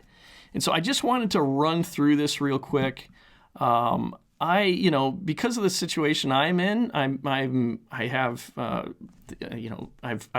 worked extensively with Major League Fishing. They've been very good to me. I've enjoyed working with them very much. I've also done some work with bass, through the years, and I grew up like so many bass fishermen. I grew up watching the Bassmasters, and I care about the sport. So I just wanted to get hear from this author what he thought really were some issues about the bass fishing world, and what he thought could be done to improve it. So this is from Jason Seelock at wiredtofish.com. And I'm just going to read this. I think it's very interesting. So he thinks they're just starting off more drama and less drama queens. Pro bass fishing needs more drama on the water and less drama off the water. There's been a handful of competitors, tournament folks, and a bunch of podcasters stirring up a lot of drama. A handful of pros and podcasters have harped on the drama off the water so much that it's having a detrimental effect with the audience. So much so that pro anglers and tournament organizations have begun to decline in value to the angling community. What I have overwhelmingly heard from readers and viewers who have reached out, and that this topic has been brought up, is that they really aren't paying attention. Let me read that again. They really aren't paying tournaments and pro anglers as much mind anymore. And that is very disheartening for me to hear. That's kind of, I'm surprised to hear that, honestly. Okay, back to the article here. Tournament organizations and pro anglers have driven a segment of the fishing industry and helped educate a lot of anglers over several decades. But that education and value is noticeably declining when you talk to everyday anglers, even young tournament anglers. More anglers have said they are not watching tournaments as much and have unfollowed a lot of anglers online because of the continuous drama being stirred up. I know I'm guilty as well. I have probably only tuned into an hour or two of tournament coverage all year. A lot of your average young fishermen can't name many pro bass anglers, but they can tell you 24 YouTube fishing. What does it say? They can basically saying they can recognize YouTube anglers, but not pro anglers, which that's something else. Like you wonder if there's just there's an overly saturated market. There's too much coverage, maybe, it's hard to understand this really what's going on. More visuals. Back to the article here. More visuals and less blank screens. I've argued that a lot of what makes fishing entertaining to watch is really compelling visuals. Tournaments that always stand out in my mind are the ones that with shallow fish eating topwaters or busting a frog in grass or being able to see the anglers fishing for fish they can see in clear water. The Bassmaster and MLF cameramen are some of the best in sports in my humble opinion. Oh, thank you. That's very nice to hear that. Their ability to lock on a fish or a lure just as it's about to be struck is mesmerizing and very difficult if you've ever tried to shoot this stuff close up in real time. They have captured some super compelling shots over the years that are burned into my brainstem. Seeing those big fish roll up on a bait in slow motion and seeing the line snap tight spraying water as a big bass goes thrashing to the surface just never gets old to viewers like me. We got to get back to those types of shots and moments and pile up as many of those as we can in a tournament season to make a more compelling product for the audiences. It's no easy task, as venue selection is a complicated process in itself. What I think we need less of is open water fishing. Guys out in the middle of nothing, fishing in a way where you can't tell what is going on because it's all below the surface with nothing visual. I have not been a fan of smallmouth. I've not been a fan of smallmouth tournaments for about a decade because they're some of the most boring to watch on TV. Don't get me wrong, I love to catch them, and they are super aggressive on a fight. But seeing a boat out in the middle of nothing, doing basically nothing, and then fighting a fish for 10 minutes is not a compelling watch. It's tough to watch when most of the TV screen or computer monitor is blank with open water and nothing happening. Yeah, I think that's definitely an issue. Part of the problem here is we used to have 1/2 hour of TV show that covered tournament show after an event. Now we have like 30 plus hours of live coverage. That's a lot of space to fill, and I believe the longer your tournament is, the harder it is to watch and actually causes a long-term decline in viewership. Interesting points. I think you could make an argument that these live streams can be shortened. Maybe you only show the last. In fact, a good buddy of mine came up with this concept, and I think it's a really strong concept. Maybe you only show the last 2 hours of the event live stream. And up until that point, you're just making a highlight package to bring you into the last 2 hours of the live stream event. I think that is something that should be considered. Okay, where were we here? So back to this article, more interesting environments. I think mixing up environments in fishing is a good thing. Going to a heavy grass fishery, going to a river system, going to a muddy fishery, going to a clear fishery. I think that makes for more compelling fishing to watch that a lot of anglers can learn from.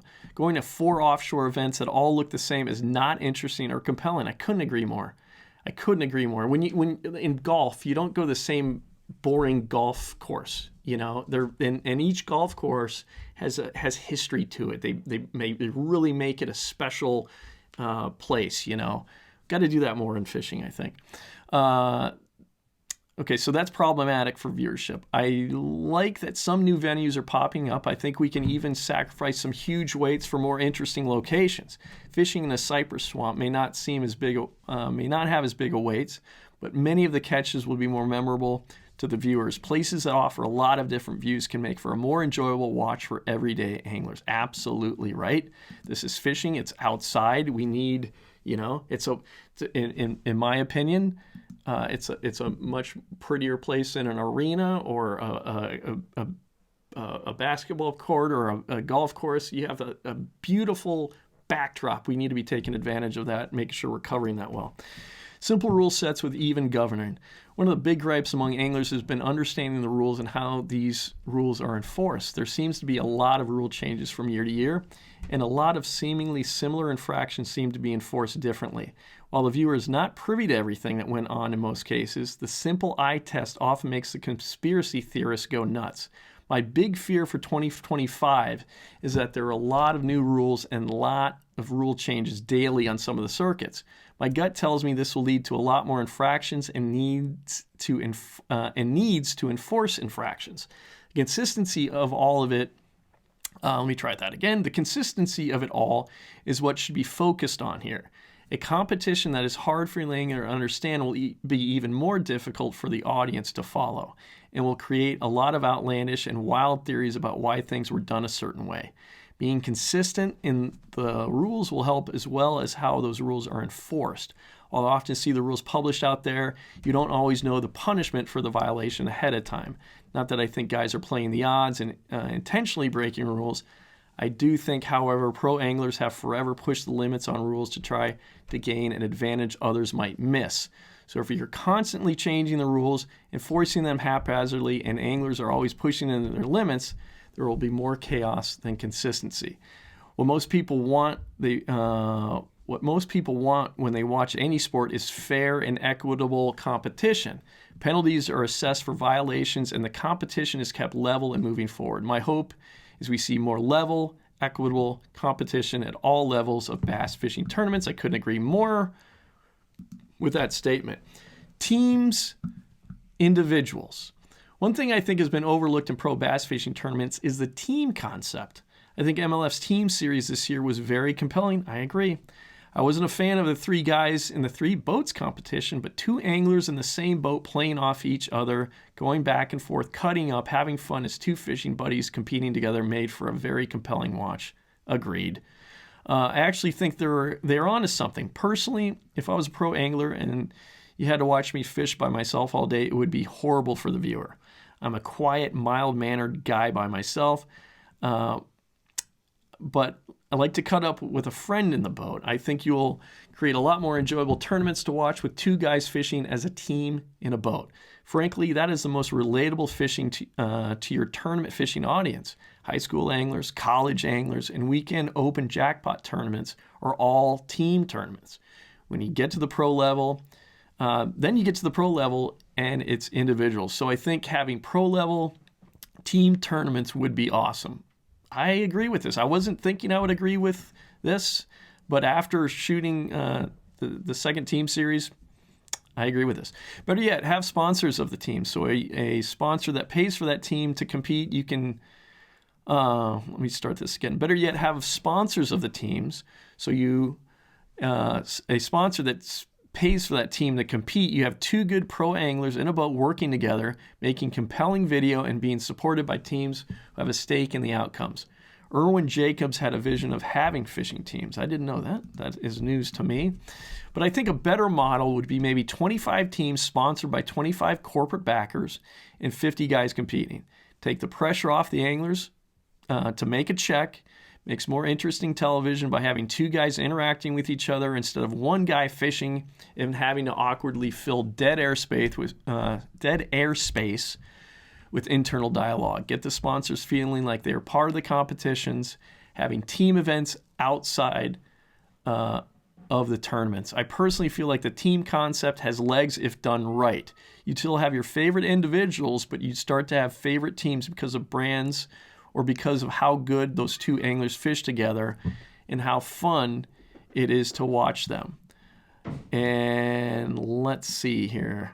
I got to wrap up here. I got cats meowing. My wife is home from work.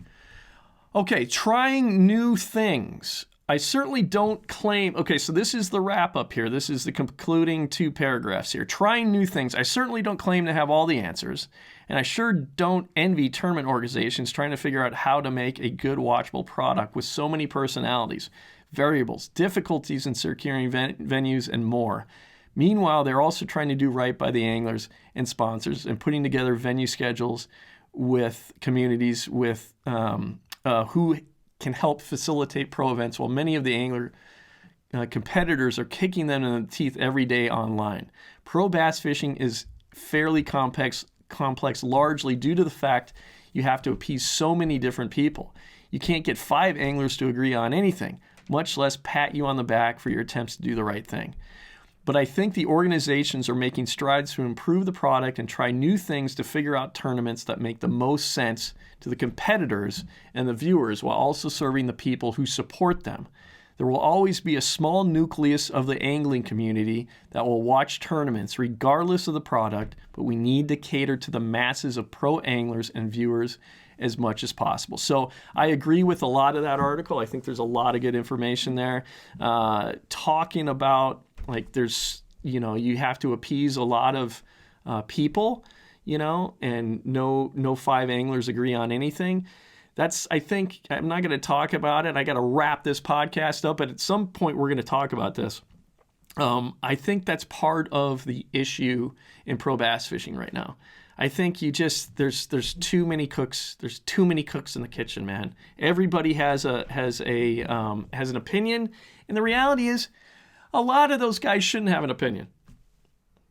Okay, there's a number of guys that should, but there's a lot of cooks in the kitchen, man. A lot of cooks in the kitchen. So, great article. Jason Seelock saw that over at Wired to Fish. Check it out, wiredtofish.com.